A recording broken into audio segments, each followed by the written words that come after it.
إن الحمد لله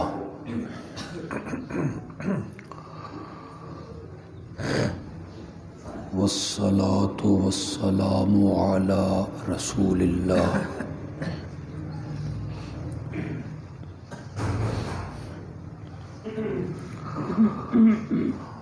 وعلى آله وأصحابه وأزواجه وأهل بيته أجمعين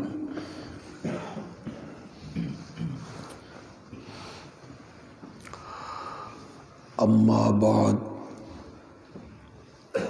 فأعوذ بالله من الشيطان الرجيم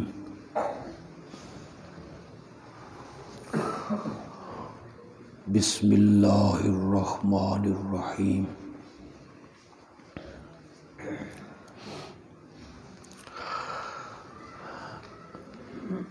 إن الله وملائكته يصلون على النبي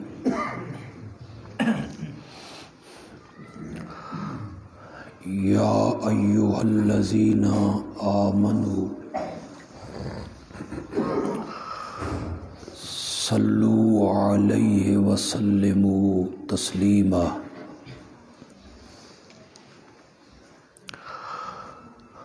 اللهم صل على سيدنا ومولانا محمد النبي الأمي وعلى آله وأصحابه وأزواجه وأهل بيته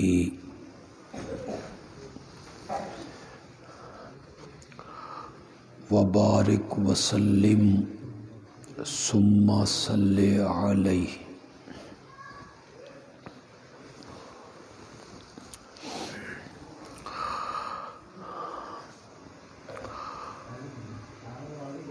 آپ کی اس مسجد کے خطیب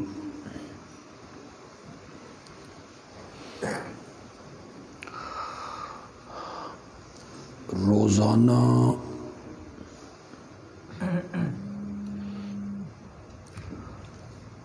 ترتیب کے ساتھ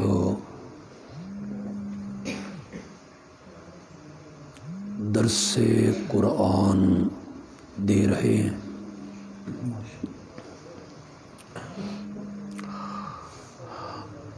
اللہ انہیں اس کا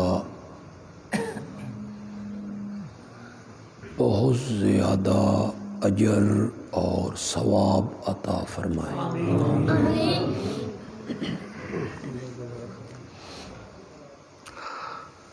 جو خوش قسمت نمازی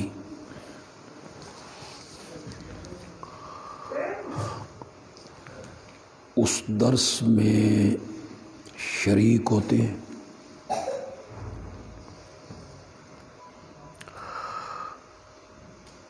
اور اللہ کی دی ہوئی توفیق سے شریک ہوتے ہیں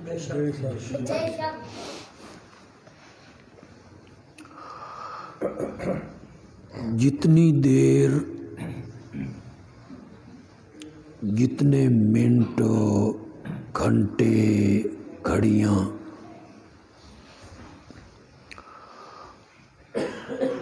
وہ بیٹھتے ہیں اللہ اپنی رحمت سے اپنے کرم سے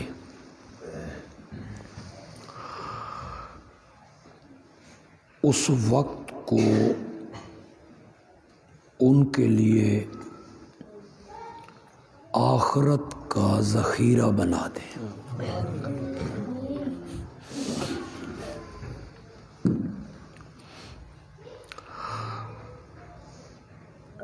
سورۃ البقرہ اور سورت آل عمران. اس دا آواز بتایا کم کریں یار.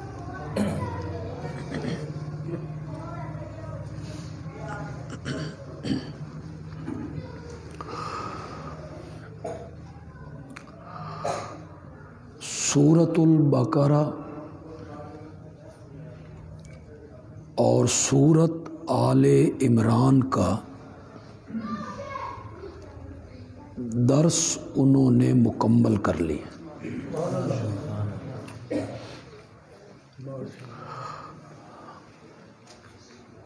آج کی یہ محفل اس لیے سجی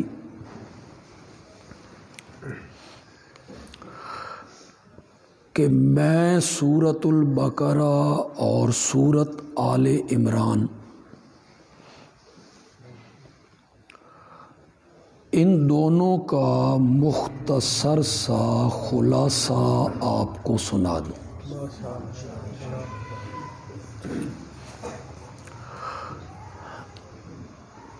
کہ جو نمازی درس میں شریک نہیں ہو سکے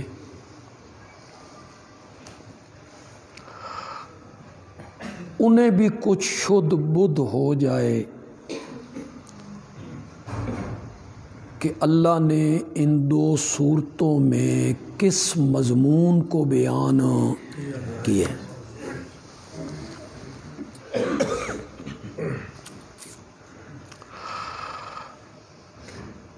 آپ میری اس معروضات پر یقین کریں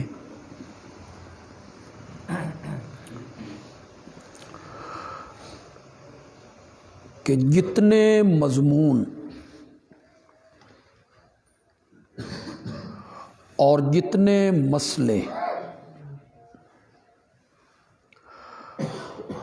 اللہ نے پورے قرآن میں بیان کرنے تھے وہ سارے سورت البقرہ میں اللہ نے بیان کر دیے.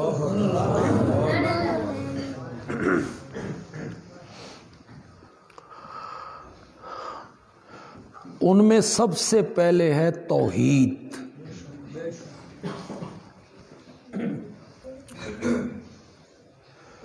اور توحید کی مختلف شکیں ہیں.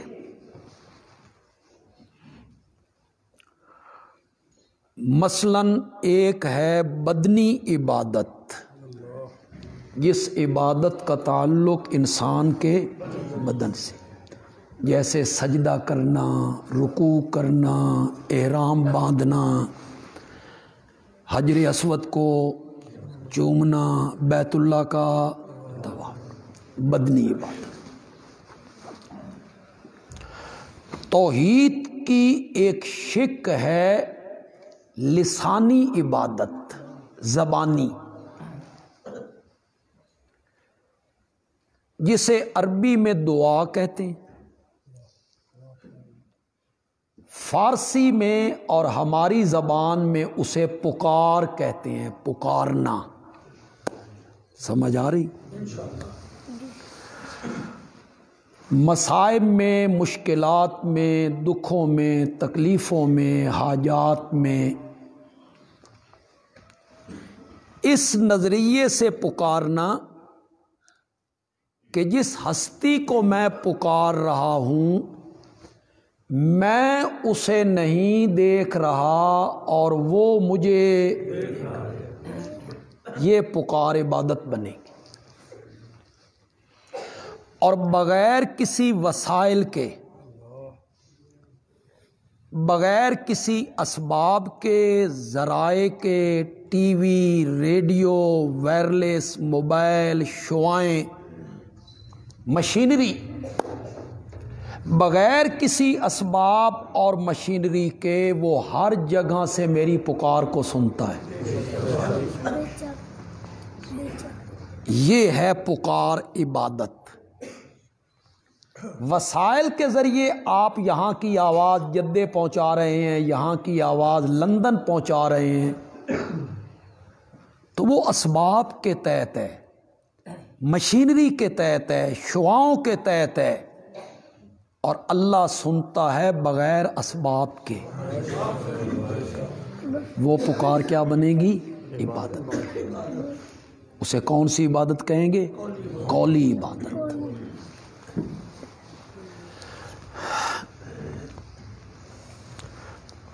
آپ میں ہر مکتب فکر کے لوگ ہوں گے، سب ہمارے بھائی ہیں، سب ہمارے دوست ہیں، سب ہمارے بزرگ ہیں۔ اللہ ہم سب کو صراط مستقیم پر پکڑے۔ وہ میری گفتگو کو بڑی محبت سے سنیں گے، میں بھی بڑی محبت سے کروں گا۔ آپ تھوڑا سا آگے ہیں، آگے ہیں، تھوڑا سا بیٹا آگے ہیں، آپ آگے آ جائیں، آگے تھوڑا جا کھس کو، تھوڑا آگے وہ دروازہ چھوڑ دو یار، آگے آ جائیں، آپ بھی آگے آ جائیں، آ جائیں آگے۔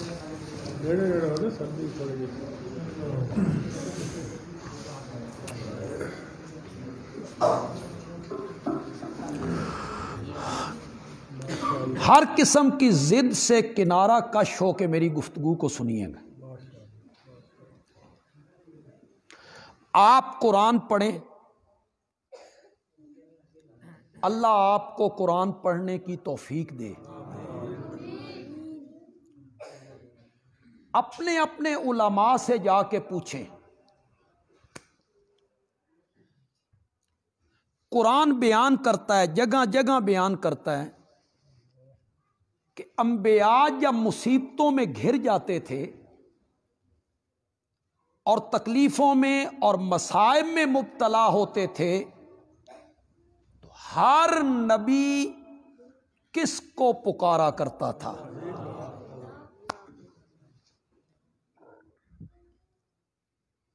اپنی قوم سے کیا کہا؟ بھئی ہمیں پکارو، یا بابا آدم کو پکارو، یا حضرت ابراہیم کو پکارو۔ خدا کے لیے ہر قسم کی ضد سے ہٹ کر اس پر غور کیجئے۔ ہر نبی مصیبت میں گھر کر پکار رہا ہے، التجا کر رہا ہے، کس کے آگے؟ میں کتنی مثالیں آپ کو دیتا چلا جاؤں۔ حضرت یونس علیہ السلام مچھلی کے پیٹ میں چلے گئے تھے تو انہوں نے حضرت آدم کو آواز لگائی تھی، حضرت ابراہیم کو انہوں نے پکارا تھا، حضرت نوح کو انہوں نے آواز لگائی تھی۔ پڑھیے خدا کے لیے قرآن پڑھیے۔ قرآن کہتا ہے فنادا فی الظلمات، تین اندھیروں میں میرے یونس نے پکارا، لا الہ الا انت سبحانک انی کنت۔ میں اس پر چل کھڑا ہوں گا تو میں اسی میں رہ جاؤں گا یار۔ میں تو پیار سے آپ کو ایک بات سمجھانا چاہتا تھا کہ مصائب میں گھر جاؤ، دکھوں میں مبتلا ہو جاؤ، اولاد لینی ہو، شفا لینی ہو، قرضے سے نجات، جیل سے رہائی، کسی مصیبت میں پھنس جاؤ، کسی کو نہیں پکارنا۔ قرآن تعلیم دیتا ہے، میرا آقا تعلیم دیتا ہے کہ پکارنا ہے تو صرف کس کو پکارنا ہے، اور پکار بھی براہ راست، ڈائریکٹ۔ ہر نبی نے پکارا ربنا ربنا ربنا، براہ راست کس کو پکارا ہے؟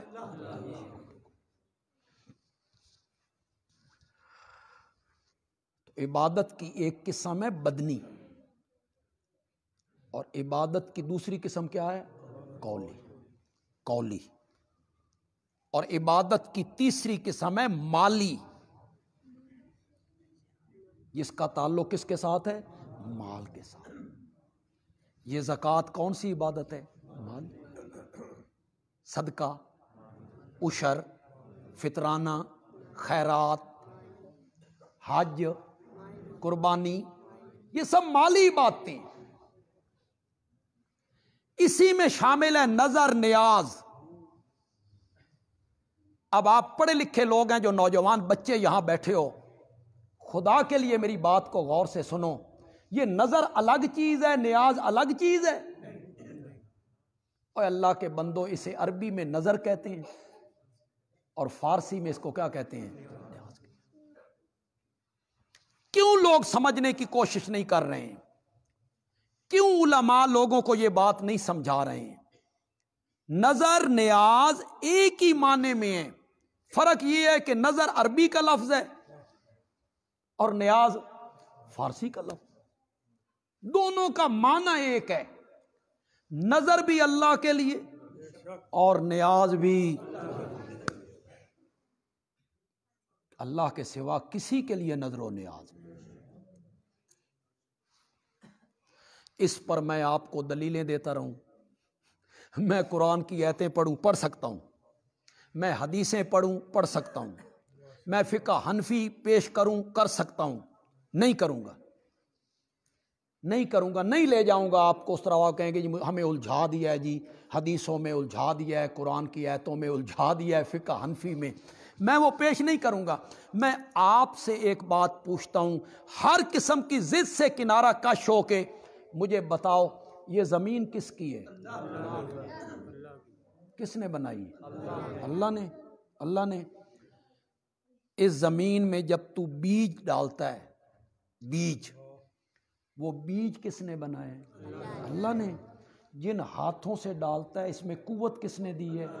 اللہ نے۔ بادلوں کو ہانک کے لانا والا کون ہے؟ اللہ ہے نا۔ بارش برسانے والا کون ہے؟ اللہ۔ ایک دانے کو زمین کے اندر چیر دیا، درمیان میں سے اس کو چیر دیا، کچھ حصہ اندر چلا گیا، کچھ حصہ باہر نکلا ہے، وہ ایک کونپل ہے، وہ نرم و نازک کونپل، پھونک مارو تو دوسری طرف جا لگے،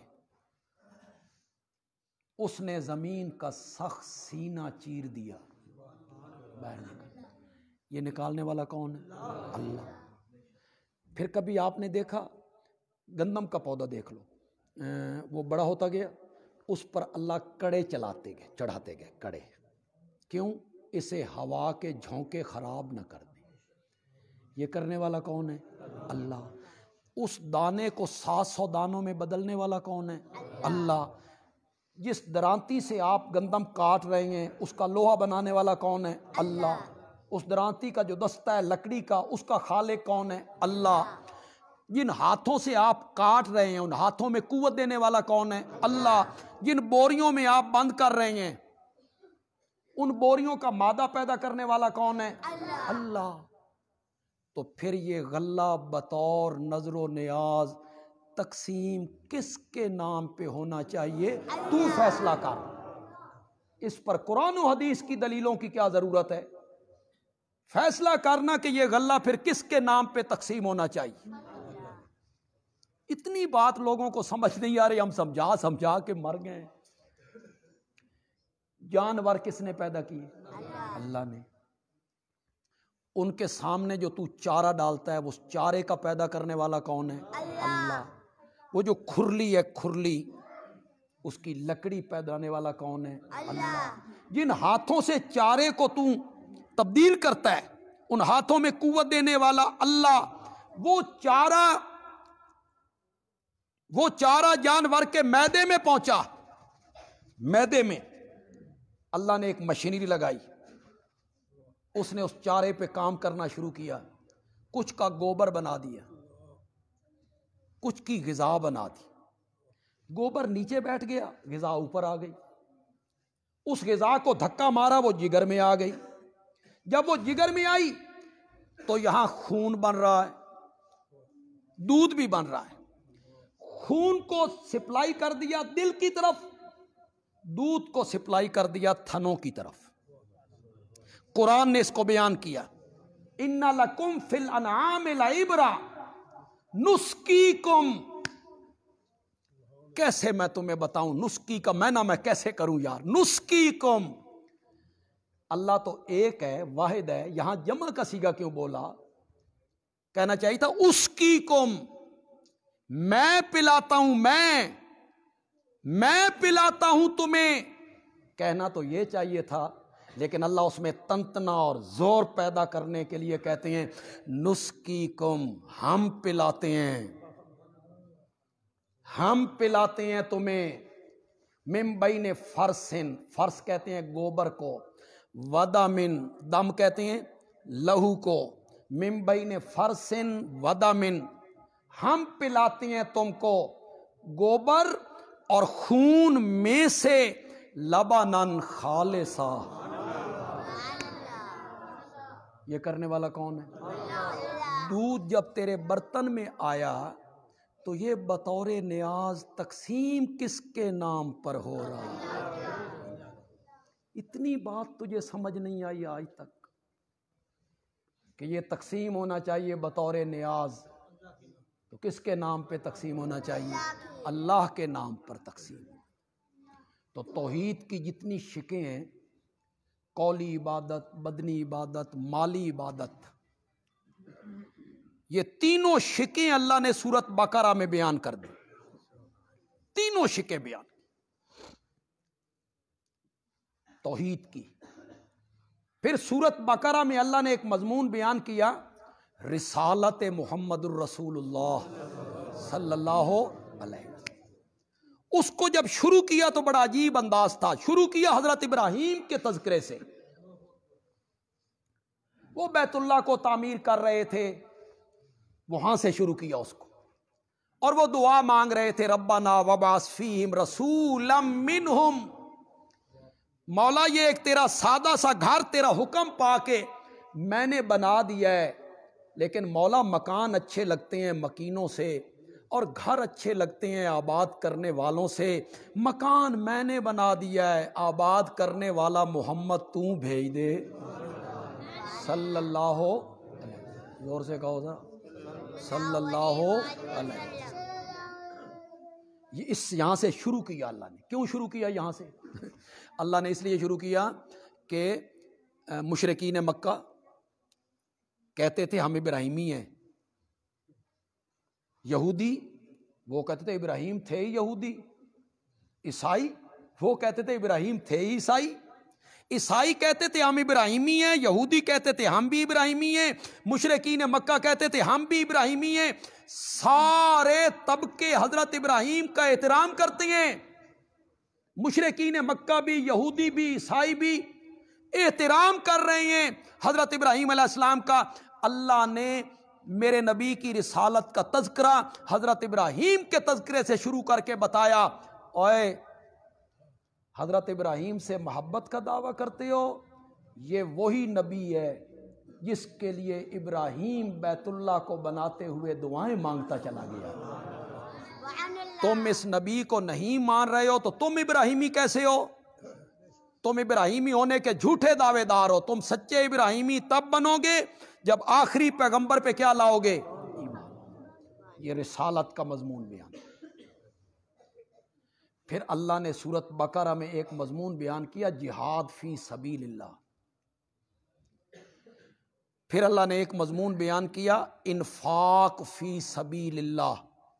یہ تھوڑا جا لفظ مشکل ہے، انفاق کا معنی ہوتا ہے خرچ کرنا، خیرات کرنا، اللہ کی راہ میں مال، یہ مضمون اللہ نے بیان کیا۔ تیسرے پارے کا آپ دوسرا رکوع جا کے پڑھیں، وہاں اللہ 3 رکوعوں میں اسی کو بیان کرتے جا رہے ہیں۔ اللہ کی راہ میں ستھری چیز خرچ کرو، اللہ کی راہ میں خرچ کرو گے تو ہم 700 گنا واپس کر دیں گے، یہ اللہ ترغیب دیتے چلے جائیں۔ پھر اللہ نے سورۃ بقرہ میں ایک مضمون بیان کیا مسلمانوں کو منظم کرنے کے لیے، کہ مسلمان کیا ہوں؟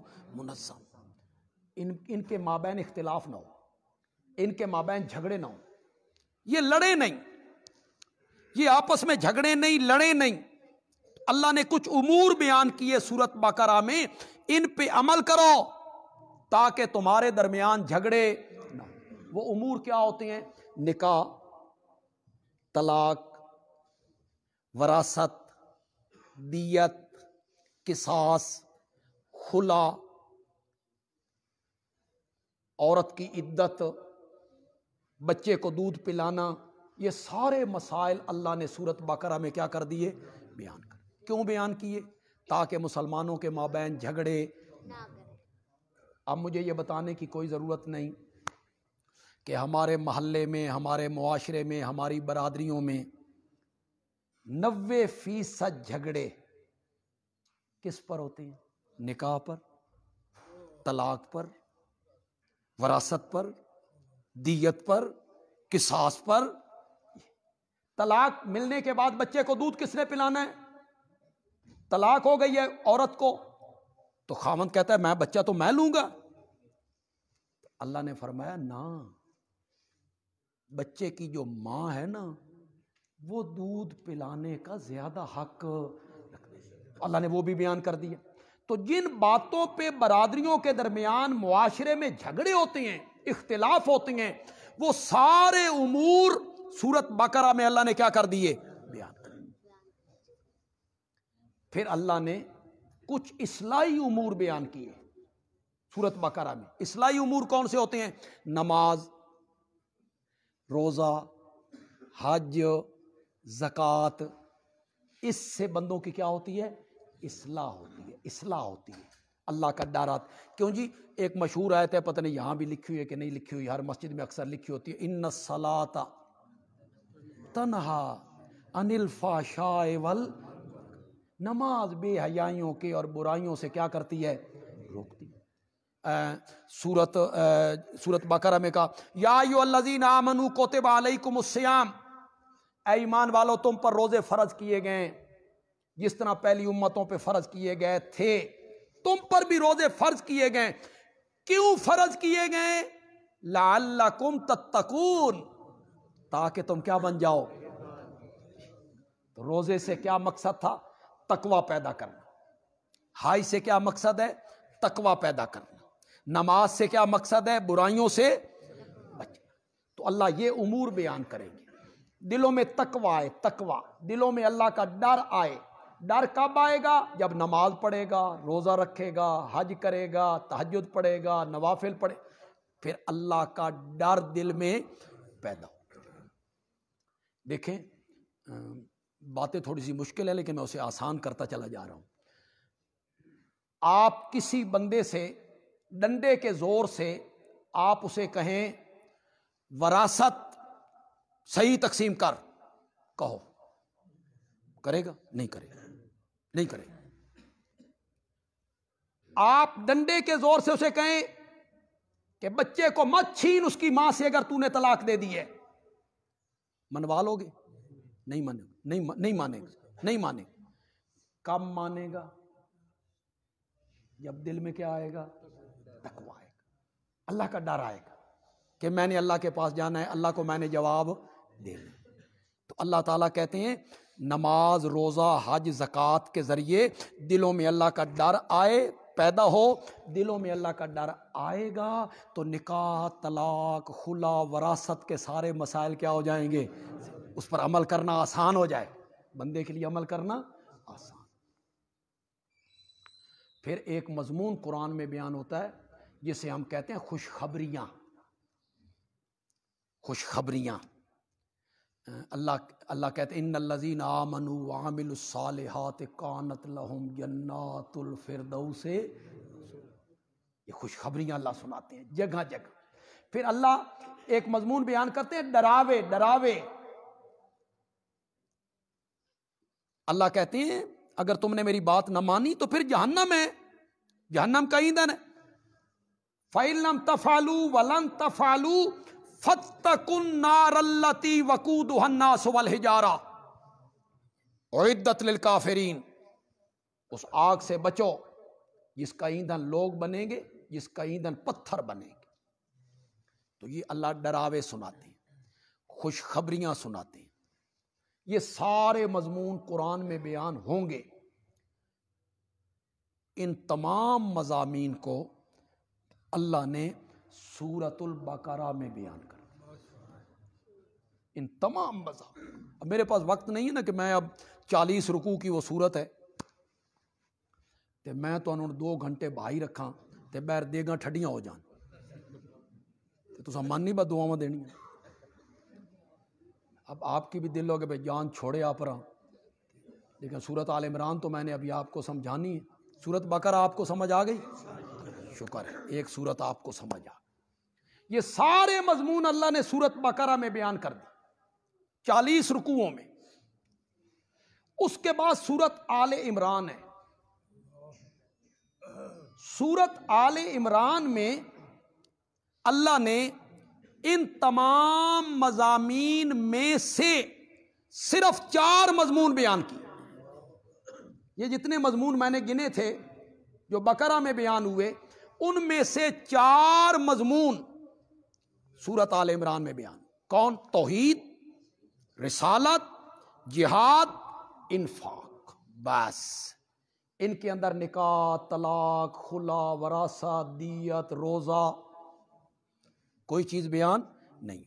صرف ان 4 مضمونوں کو اللہ سورت آل عمران میں بیان کریں گے. ایک بنیادی بات آپ ذہن میں رکھیں، جن لوگوں نے مستقل درس سنے ہیں انہیں تو مولانا نے بتایا ہوگا، پڑھایا ہوگا، سمجھایا ہوگا. نہیں سمجھایا تو آپ مجھ سے سمجھ لیں. سورت البقرہ میں اگر آپ سے کوئی پوچھے کہ سورت البقرہ میں کیا بیان ہوا، سورت آل عمران میں کیا بیان ہوا، دونوں صورتوں میں فرق کیا ہے، اگر آپ سے کوئی پوچھے آپ نے مختصر سا جواب دینا ہے. سورت بقرہ میں یہودیوں کی تردید ہے اور آل عمران میں عیسائیوں کی تردید. اگر کسی عالم کے سامنے آپ نے اتنا جملہ کہہ دیا نا اس دا ترا نکل جانا تو اس نو اتنی گل دا پتہ لگ جانا بھی اس بندے نو قرآن دے مضمونہ دا کچھ نہ کچھ پتہ ہے، کوئی نہ کچھ پتہ ہے. تو کیا جی سورت بقرہ میں تردید کس کی ہو رہی ہے؟ یہودیوں کی جو گائے کو پوجتے تھے. اور آل عمران میں تردید کس کی ہوگی؟ عیسائیوں کی جو آل عمران کو پوجتے تھے. آپ کو یہ پتہ ہے کہ سورت آل عمران کیوں اتری تھی؟ اس کا شان نزول کیا ہے؟ نجران کے عیسائی میرے نبی سے مناظرہ کرنے آ گئے. 60 بندے مدینے پہنچ گئے. ان میں علماء بھی ہیں، ان میں پیر بھی ہیں، ان میں چودھری بھی ہیں، سردار بھی بڑے بڑے. وہ آ گئے. صحابہ کہتے ہیں ہم نے ان کے جبے دیکھے، کبے دیکھے، پگڑیاں دیکھیں تو ہم حیران ہو گئے. ہم نے تو آمنہ کے لال کو دیکھا تھا. جو صحابہ میں گھل مل کے بیٹھ جاتے تھے، اسی طرح کا لباس پہنتے تھے، کوئی الگ سی پگڑی. نبی پاک کا تو یہ طریقہ نہیں تھا نا. باہر سے آنے والے کو پتہ نہیں چلتا تھا ان میں نبی کون ہے، امتی کون ہے. کہ کوئی الگ تخت پوش ہو، اس پہ تکیہ لگا ہوا ہو، نبی پاک اس پر بیٹھے ہوئے ہوں، صحابہ نیچے ہوں، یا نبی پاک بیٹھے ہوں اور صحابہ یوں ہاتھ باندھ کے کھڑے ہوں. اور جب جانے لگے تو پھر پیٹھ نہیں کرنی، یوں پیچھے پیچھے چل کے جا رہے ہوں. کچھ بھی نہیں ہے، یہ سب اجمی سازشیں ہیں. اجمی لوگوں نے یہ باتیں بنائی ہیں کہ پیٹھ نہیں کرنی. میں آپ کو ایک حدیث سنا دیتا ہوں، اس کے بعد ماننا نہ ماننا آپ کی مرضی ہے، وہ میں آپ پر چھوڑ دیتا ہوں. اپنے علماء سے جا کے پوچھ لینا اپنے علماء سے جا کے. بے بندیالوی یہ کہہ کے گیا ہے، صحیح بات ہے. نبی پاک جب لشکر میں چلتے تھے تو نبی پاک آگے آگے نہیں چلتے تھے. جاؤ پوچھو علماء سے. یا نبی پاک درمیان میں چلتے تھے یا سب سے پیچھے چلتے تھے. کیوں؟ اس کی 2 وجہ. آگے آگے چلنا تکبر کی علامت ہے، میرا نبی تکبر سے پاک ہے. دوسری وجہ یہ بھی ہو سکتی تھی سیکورٹی، یہ بھی ایک وجہ ہو سکتی. آگے چلنے میں خطرات زیادہ تھے، درمیان میں اور پیچھے چلنے میں اتنے خطرات نہیں تھے. تو جب آپ درمیان میں چلتے تھے یا آپ پیچھے چلتے تھے تو جو آپ سے آگے صحابہ چل رہے ہوتے تھے ذرا ثانوی سمجھاؤ او کنیے چل دے سن، ہمیں بھی سمجھاؤ نا. یہ تم نے تعظیم کی نئی نئی رسمیں نکالی ہیں. صحابہ سے بڑھ کے تعظیم کرنے والا کوئی نہیں، کوئی.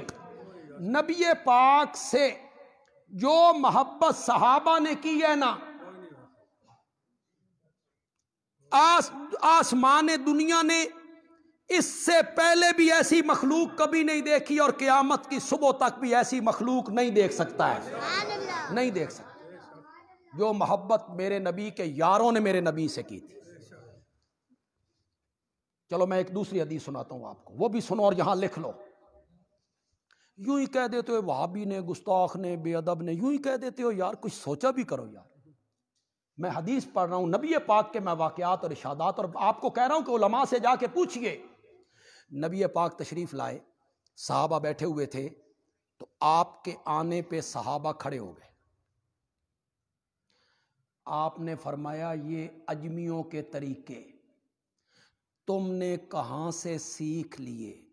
آئندہ میں تمہاری محفل میں آؤں تو میرے سامنے کھڑا نہیں ہونا۔ یا یہ علماء سے پوچھئے، اور اگر وہ علماء آپ کو نہیں بتاتے تو میرے پاس آئیے، میں آپ کو حدیث کھول کے دکھاؤں کہ نبی پاک اتنا بھی پسند نہیں کرتے تھے کہ میرے آنے پر کوئی اٹھ کھڑا۔ تو صحابہ کہتے ہیں ہم نے ان کی پگڑیاں دیکھی، جبے دیکھے، کبے دیکھے، رومال دیکھے، آپ نے کبھی نہیں دیکھے؟ تساں کدی نہیں دیکھی ہوئی بندی؟ نہیں دیکھے؟ وہ بڑا سا ایک جبہ پہنتا تھا، خوابوں کا شہزادہ، وہ بڑا لمبا جبہ، اتے ایڈی پگڑ، ایک عجیب سا وہ گول سا ٹوپی ہے، اور کئی ہم نے خطیب دیکھے بھئی وہ ٹوپی ہے، درمیان میں کپڑا اس پاس ہے، ایک اس پاس ہے، ایسے لگتا ہے بھئی پورا جنرل سٹور باہر نکلا ہے، اللہ دی قسم۔ آپ نے ان کے کرتوت نہیں دیکھے، اے باقاعدہ پہلے پارلر تے جا کے تیار ہو کے آندے جی، ایسے خطیبوں کو میں جانتا ہوں جی، اے ہوٹھاں تے سرخی بھی لاندے جی۔ یہ جو نعت خان آپ دیکھتے ہیں نعتیں پڑھنے والے، یہ سارے یہ کرتوت کرتے ہیں، اور میرے نبی میں سادگی تھی۔ کوسوں دور ہے میرا نبی اس نمائش سے، آرائش سے۔ صحابہ کہتے ہیں ہم حیران ہو گئے ان کو دیکھ کے۔ مناظرہ شروع ہوا اس بات پر کہ حضرت عیسیٰ الہ ہیں، یہ موضوع تھا مناظرے کا، حضرت عیسیٰ کیا ہیں؟ الہ۔ اور میرے آقا کہتے تھے نہیں، لا الہ، یہ میرے آقا کا موضوع مشن تھا، نقطہ نظر تھا۔ وہ کہتے نہیں عیسیٰ الہ ہے۔ الوہیت کی دلیل کیا ہے؟ یہ اب بات سننے کی ہے۔ یہ سورۃ آل عمران میں اللہ نے، یہ جب مناظرہ شروع ہوا اور باتیں شروع ہو گئیں، اللہ نے ان کے اعتراضات کے جواب میں سورۃ آل عمران کی ابتدائی 80 آیتیں اتار۔ یہ سورۃ آل عمران اس وقت اتری ہے ان کے جواب میں، وہ جو اعتراض کرتے اللہ تعالیٰ ان کو جواب دے دے۔ حضرت عیسیٰ الہ ہیں، اس کی دلیل انہوں نے کہا دلیل یہ ہے کہ وہ مٹی کے پرندے بنا کے پھونک مارتے تھے، سچ مچ کے پرندے بنا دیتے تھے۔ اس کی دلیل یہ ہے وہ مادر زاد اندھوں کو بینا کر دیتے تھے۔ اس کی دلیل یہ ہے وہ کوڑ کے مرض والوں کو درست کر دیتے تھے۔ اس کی دلیل یہ ہے وہ مردوں کو، اس کی دلیل یہ ہے کہ وہ لوگوں سے کہتے تھے جو تم کھا کے آئے ہو میں وہ بھی بتا سکتا ہوں، اور جو گھر میں رکھ کے آئے ہو، ذخیرہ بنا کے آئے ہو، میں وہ بھی بتا سکتا ہوں۔ اس کی دلیل ہے، الہ ہونے کی دلیل ہے۔ ہمارے حضرات جو دلیلیں دیتے رہتے ہیں ان لوتے ترکڑیاں دلیلیں نے، یہ بھی تو یہی دلیلیں دیتے ہیں نا، کرامت، فلاں بزرگ کی یہ کرامت ہے، فلاں بزرگ کی یہ کرامت ہے، انہی کو دلیل بناتے ہو نا ان کے مختار کل ہونے پر، بیان کرتے ہو معجزہ اور کرامت، دلیل اس سے بناتے ہو ان کے اختیار کی، ملک کی، کہ جو چاہیں وہ کریں۔ یہی تو دلیل انہوں نے دی تھی۔ معجزے، حضرت عیسیٰ کے معجزے۔ آپ ایک بات ذہن میں رکھیں، میں آپ سے آج بڑی کھری کھری باتیں کر رہا ہوں. ہمارے جو مدارس ہیں دیوبند کے اور بریلی کے، دونوں مدارس کا نصاب جو ہے وہ ایک ہے. پتا تھا آپ کو اس سے پہلے؟ آپ کو اس لیے پتا نہیں ہوگا کہ ٹی وی پہ جو اینکر بیٹھے ہوتے ہیں اور ٹیبل ٹاک کرنے والے جو وہ لال بجھکڑ بیٹھے ہوتے ہیں، وہ یہی پروپیگنڈا کرتے ہیں. اے جی اپنا اپنا نصاب پڑھا نے جی، دیوبندی اپنا پڑھا نے تے بریلوی، یہ پروپیگنڈا کرتے ہیں. آپ سنو، پہلی کلاس سے لے کے 8ویں کلاس تک بریلوی دیوبندی دونوں مدرسوں کا نصاب ایک ہے. دونوں مدرسوں میں ایک کتابیں پڑھائی جاتی. غلط پروپیگنڈا کرتے. ان میں جو کتابیں پڑھائی جاتی ہیں ان میں کچھ کتابیں عقائد کی، کیا اللہ کے بارے میں کیا عقیدہ رکھنا ہے، نبی پاک کے بارے میں کیا عقیدہ رکھنا ہے، ختم نبوت کے بارے میں کیا عقیدہ رکھنا ہے، عذاب قبر کے بارے میں کیا عقیدہ رکھنا ہے، قیامت کے بارے میں کیا عقیدہ رکھنا ہے، فرشتوں کے بارے میں کیا عقیدہ رکھنا ہے، پل صراط کے بارے میں کیا، یہ پڑھایا جاتا ہے عقائد کی. اس میں ایک بڑی کتاب ہے شرح عقائد. میں آپ کو بتا رہا ہوں، پتہ نہیں آپ کو نام یاد رہے یا نہ رہے. نام کیا اس کتاب کا؟ شرح عقائد. دونوں مدرسوں میں پڑھائی جا رہی ہے. طلبہ کو سب پڑھا رہے ہیں. بندیالوی غلطی یہ کر رہا ہے، یہ تو ان پڑھان لگا ہے. وہ شرح عقائد کی بات میں تمہیں بتانے لگا ہوں، بس یہ میری غلطی ہے. جو مدرسوں کے اندر پڑھاتے ہیں سارے، وہ بھی ہم بھی، خدا گواہ ہے میں خانہ خدا میں ہوں اور مسند نبوی پہ ہوں. یہ بڑی نازک جگہ ہے، یہ ایسی جگہ نہیں ہے اس میں غلط بیانی کی جائے. میں اللہ کے گھر میں ہوں. تمام عقائد کی کتابوں میں، ان میں شرح عقائد بھی شامل ہے، ان میں لکھا ہوا ہے معجزے کا فاعل اللہ ہے. معجزے کا فاعل کون ہے؟ سب میں لکھا ہوا. کیا مطلب ہے فاعل کا؟ مطلب یہ ہے معجزے میں ہاتھ نبی کا ہوتا ہے، مرضی اور اختیار کس کا ہوتا ہے؟ سب میں لکھا ہوں. اپنے اختیار میں نہیں، اپنی مرضی سے معجزہ صادر نہیں ہوتا. اپنے اختیار میں نہیں ہوتا کہ جہاں چاہیں جب چاہیں جس کو چاہیں معجزہ دکھاتے پھریں. نہ، آپ ناراض نہ ہو، میری بات کو غور سے سنیں. میری دلیل اگر مضبوط ہو اور میری دلیل اگر پختہ اور پکی ہو، اسے پلے باندھ لیں. بولو، جتنے نوجوان بیٹھے ہو یہاں بولو، اگر معجزہ نبی کی مرضی کے مطابق ہوتا، اگر معجزہ نبی کے اختیار میں ہوتا، اگر معجزہ دکھانا نبی کے اپنے اختیار میں ہوتا، تو حضرت موسیٰ لاٹھی کو سانپ بنتے ہوئے دیکھ کر کبھی نہ بھاگتے. جی قرآن ہے کہ کوئی نہ بھاگے کہ نہیں بھاگے؟ قرآن کہتا ہے وَلَمْ يُعَقِّبْ، پیچھے مڑ کے نہیں دیکھتے تھے. ہم نے کہا اقبل، سامنے آئیے، اس کو پکڑیے، سنعیدھا سیرتھا الاولی، ہم اس کو پہلی حالت پہ لوٹائیں گے. ہم کیے، ہم لوٹائیں گے، ہم اسے پہلی حالت پہ لوٹائیں گے. تو دوسری حالت میں تبدیل کرنے والا پھر کون تھا؟ اللہ تھا.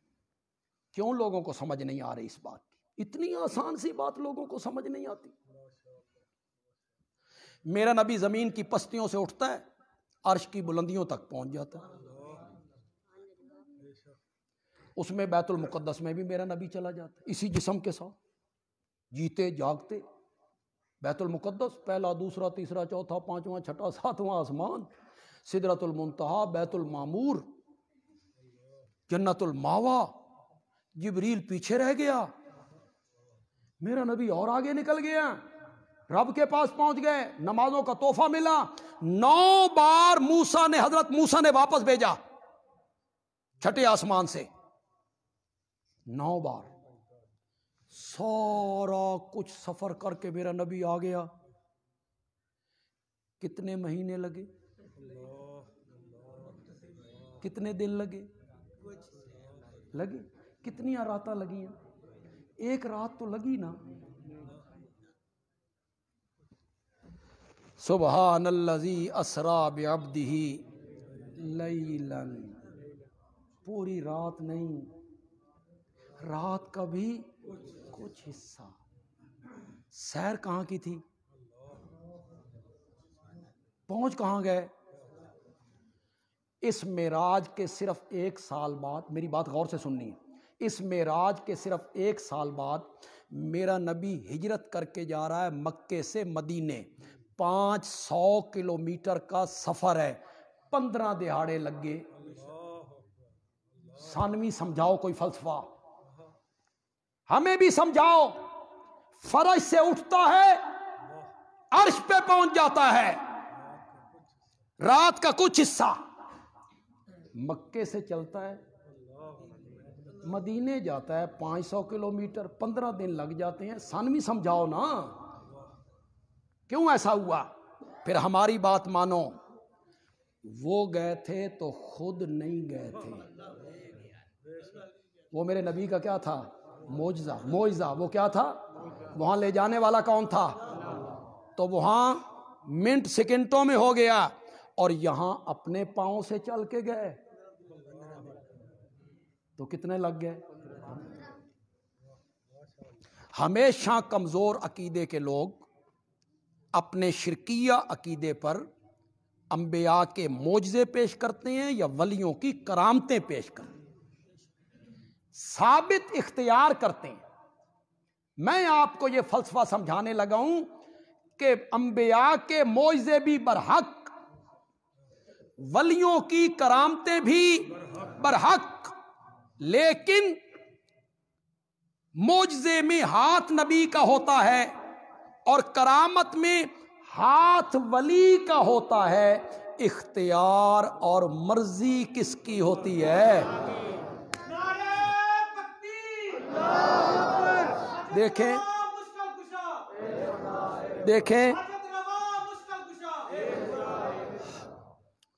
یار، نعرے اور نہیں مارنے، میرا مضمون ذہن جو کاٹ دیتا یار. دیکھیں، معجزے میں ہاتھ نبی کا ہے، کرامت میں ہاتھ ولی کا ہے. مرضی اور اختیار ان کی نہیں ہے، جب چاہیں جہاں چاہیں نا. مرضی اور اختیار کس کا؟ اچھا مجھے آپ بتائیں، حضرت عیسیٰ علیہ السلام جتنے معجزے دکھاتے تھے کیا کہتے تھے؟ بِإِذْنِ اللہ، بِإِذْنِ اللہ، بِإِذْنِ اللہ. کس کے حکم سے؟ میں یہ سارے کام کرتا ہوں کس کے حکم سے؟ انہوں نے حضرت عیسیٰ کی الوہیت کو ثابت کیا حضرت عیسیٰ کے معجزوں سے، اور مائی مریم کی الوہیت کو ثابت کیا مائی مریم کی کرامت سے کہ وہ بند کمرے میں تھیں تو وہاں ان کے پاس بے موسمے پھل آ گئے تھے. معلوم ہوتا ہے ان کو کوئی اختیار حاصل ہے. قرآن نے اس کو وضاحت کی. سورت آل عمران میں قرآن نے کہا کہ جب حضرت زکریا نے مریم سے پوچھا انا لک ھذا، مریم یہ کہاں سے آئے ہیں؟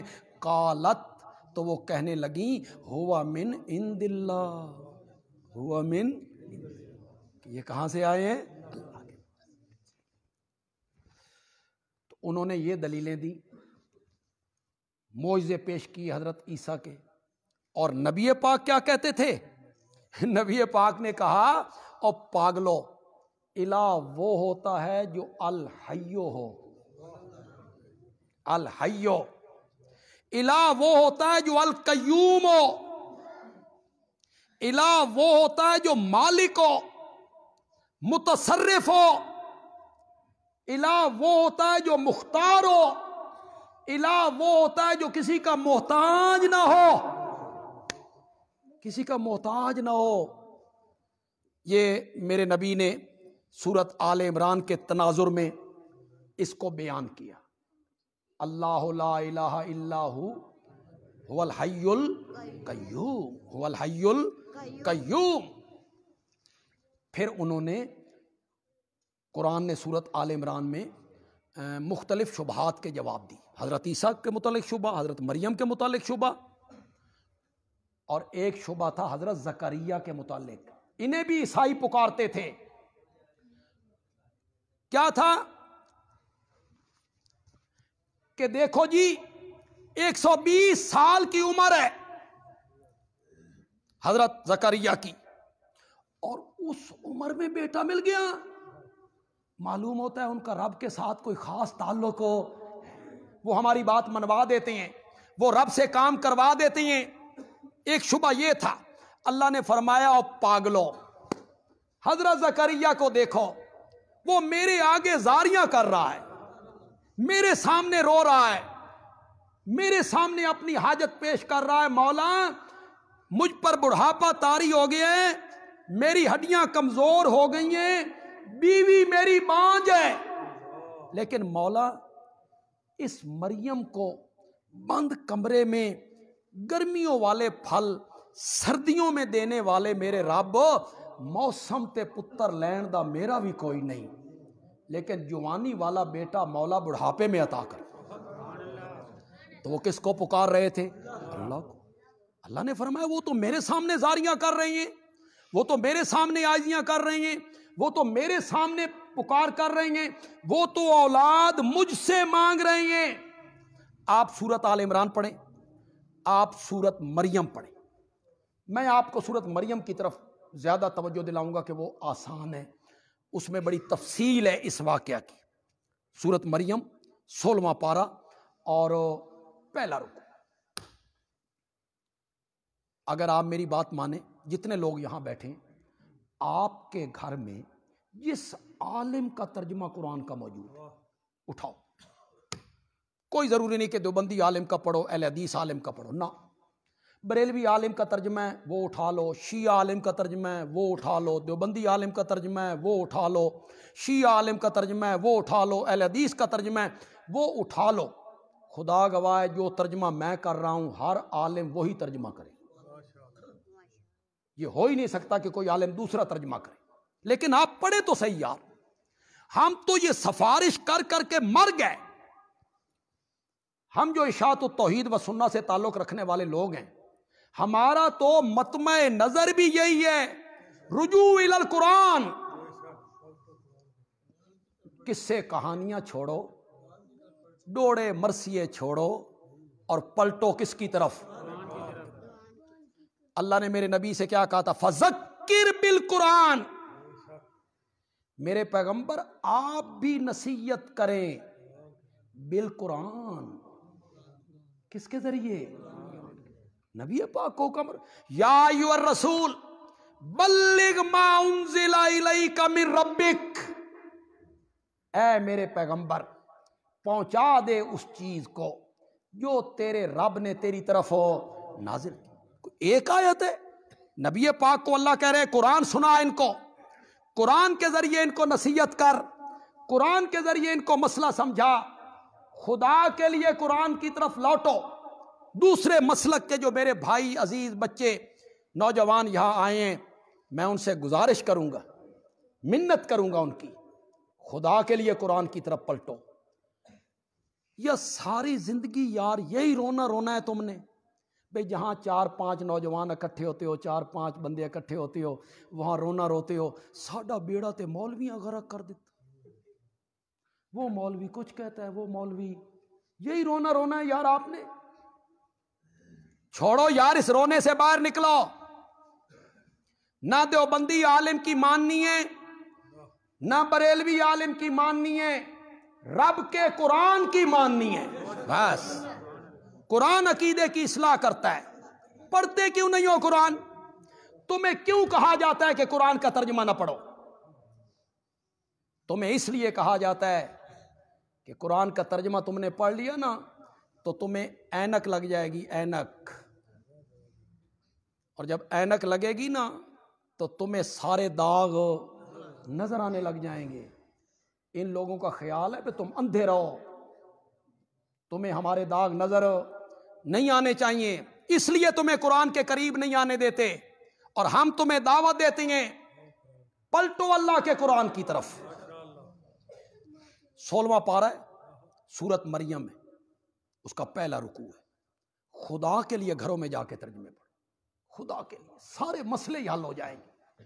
حضرت زکریا بیٹے کے لیے زاریاں کرتے ہوئے، عاجزیاں کرتے ہوئے کس کو پکار رہے ہیں؟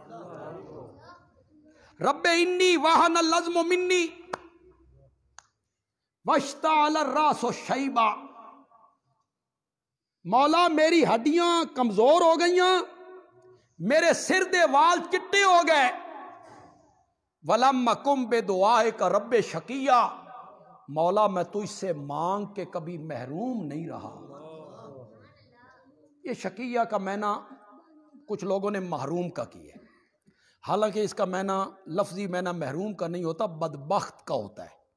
یہ سعید کے مقابلے میں، سعید شقی، سعید بخت والا اور شقی بدبخت۔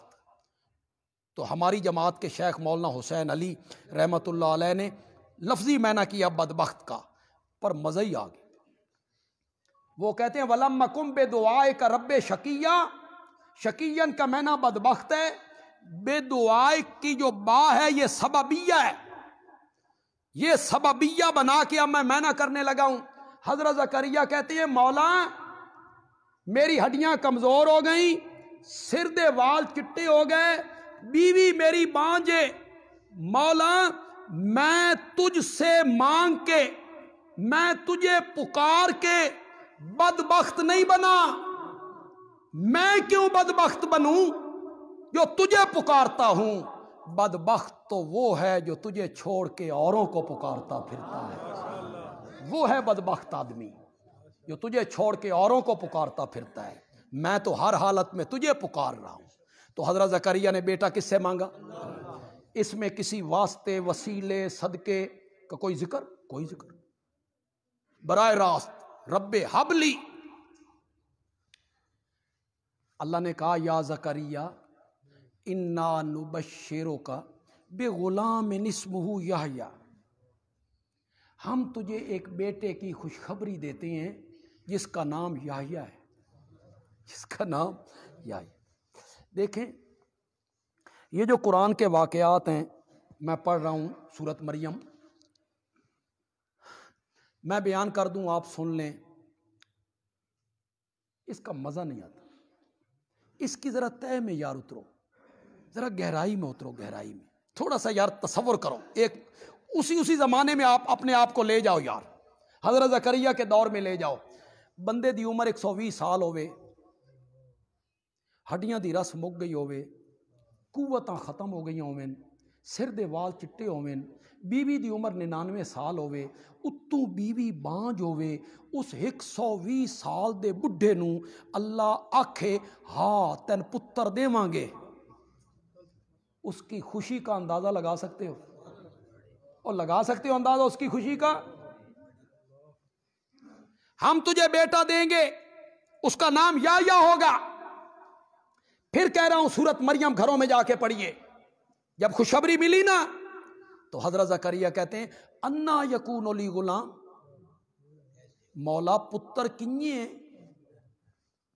اب تمہیں فرق پتہ چلا مخلوق اور خالق کے درمیان، مملوک اور مالک کے درمیان، عاجز اور مختار کے درمیان۔ وہ کہتا ہے دیں گے، وہ کیا کہتا ہے؟ تین پتر دیواں گے۔ یہ کہنا کنیے، وہ کہتا ہے بیٹا دیں گے، یہ کہتے ہیں انا، مولا پتر کنیے، میں جوانی چڑھاں گا، دوئی شادی کراں گا، بیٹا کیسے ہوگا؟ قال کذالک، اللہ نے فرمایا اسی طرح۔ اسی طرح کیا مطلب؟ اللہ کہنا چاہتے ہیں زکریا تین نہیں بنایا، تے تین بنا لیا تے تیرا پتر نہیں بنا سکتے، تجھے بیٹا دیں گے۔ اب حضرت زکریا کو یقین ہو گیا بے پتر تے ہن آندا ہی آندا۔ تو حضرت زکریا کہتے ہیں مولا یہ بات میری غور سے سننی ہے، پھر کہتا ہوں سورت مریم گھروں میں جا کے پڑھو، خدا کے لیے پڑھو، سارے مسئلے حل ہو جائیں گے۔ جب اللہ نے کہا دیں گے، تجھے نہیں بنایا، تو حضرت زکریا کہتے ہیں مولا پھر کوئی نشانی تو دس، جداں پتر آن والا ہوئے تے مینوں بھی پتہ لگے پہ پتر آن والا، کوئی نشانی دس، نہیں سمجھے ہو نا، تو سمجھ نہیں آنی، تم قرآن کی طرف آتے نہیں ہو نا۔ بیوی گھر میں ہے، بیوی گھر کے سین میں ہے، آنگن میں ہے، برآمدوں میں ہے، کمرے میں ہے، بیوی گھر میں ہے، ساتھ ہے، یہ زندہ ہے۔ حضرت زکریا سوئے بھی نہیں، فوت بھی نہیں ہوئے، اور یہ نشانیاں پوچھتے پھرتے ہیں کہ میری بیوی امید نال ہو گئی ہے، پتر آن والا۔ اللہ نے سمجھایا، اوے لوگو، جو عالم الغیب ہوتا ہے وہ حمل کی نشانیاں نہیں پوچھا کرتا، وہ نشانیاں پوچھتا پھرتا ہوتا ہے کہ میری بیوی امید سے ہو گئی ہے، لیکن دنیا کی کوئی بات نہیں کر سکیں گے۔ جب دنیا کی گفتگو اور کلام کرنے سے زبان بند، یا مختار کل مانتے ہو تم، حضرت زکریا کو معبود مانتے ہو، پاگلو، ان کی تو اپنی زبان بھی ان کے قبضے میں نہیں، میں چاہوں تو بولنے دوں، میں نہ چاہوں تو بولنے بھی۔ کیسا مسئلہ سمجھایا اللہ نے۔ تو سورۃ آل عمران میں اللہ نے ان کے شبہات کے کیا دے دیے، جواب دے۔ بس آخر میں ختم، 79 میں جا کے ذکر کیا، 79 میں آخری شبہ ان کا یہ تھا، وہ کہنے لگے ہمیں تو حضرت عیسیٰ خود کہہ کے گئے کہ میری پوجا پاٹ کرنا، مجھے معبود ماننا، میری نظر و نیاز دینا، میرے سجدے کرنا، ہمیں تو وہ تعلیم دے کے گئے۔ اللہ نے آیت نمبر 79 میں اس شبے کو رد کیا، ما کان لبشر ان یؤتیہ اللہ الکتاب والحکم ویکونوا ربانیین، کسی بشر کو یہ مناسب نہیں، کسی بشر کو یہ لائق نہیں۔ من پسینہ اس واسطے آیا کہ میں مچھلی کھادی، تو میں پوچھا سی تو صحیح مچھلی کھادی۔ ما کان لبشر، کسی بشر کو یہ مناسب نہیں، کسی بشر کو یہ لائق نہیں، کسی بشر نو یہ گل ڈھکدی نہیں۔ کون بشر؟ مولا کس بشر کی بات کرتا ہے؟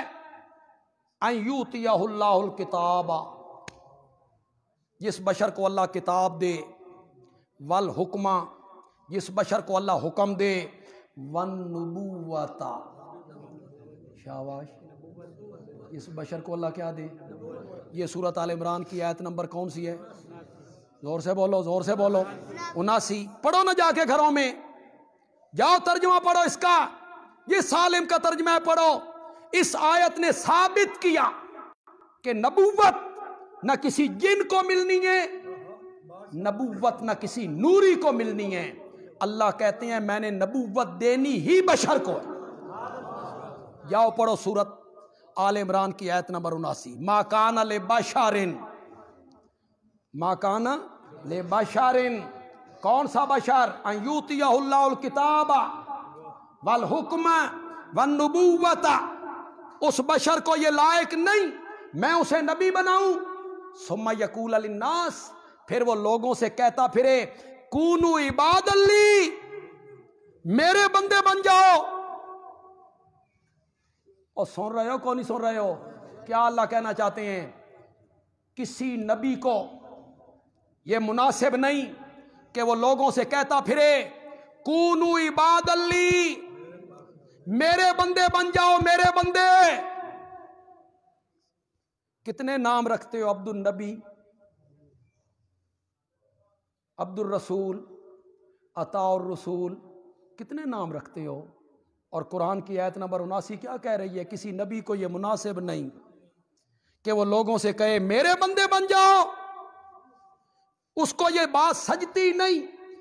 ولیکن، لیکن وہ بشر، وہ نبی لوگوں سے کہے گا کونوا ربانیین، کس والے بن جاؤ؟ رب والے بن جاؤ، رب والے بن جاؤ۔ حضرت عیسیٰ یہ کیسے کہہ سکتے ہیں کہ میری عبادت کرو، میرے بندے بنو، میرا سجدہ کرو، مجھے الہ مانو. کوئی نبی اپنی قوم کو یہ دعوت نہیں دے سکتا.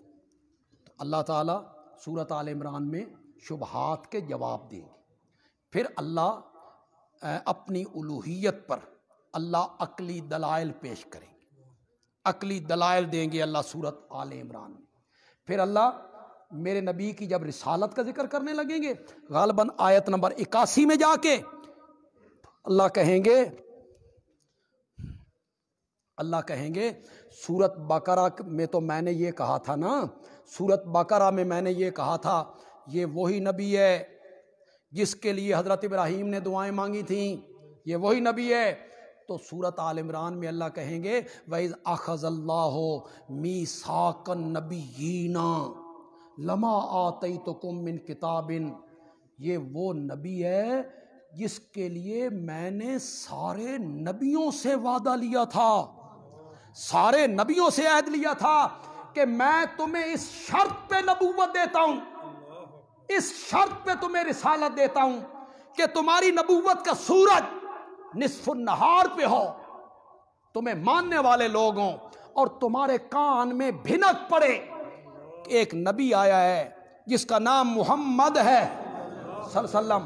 تو مجھ سے یہ وعدہ کرو اپنی نبوت لپیٹ کے سب کچھ ختم کر کے میرے اس آخری نبی پر ایمان لے آؤ گے, اس کے پیچھے چلو گے, مقابلہ ہو جائے گا مشرکین سے تو اس کی مدد بھی کرو گے.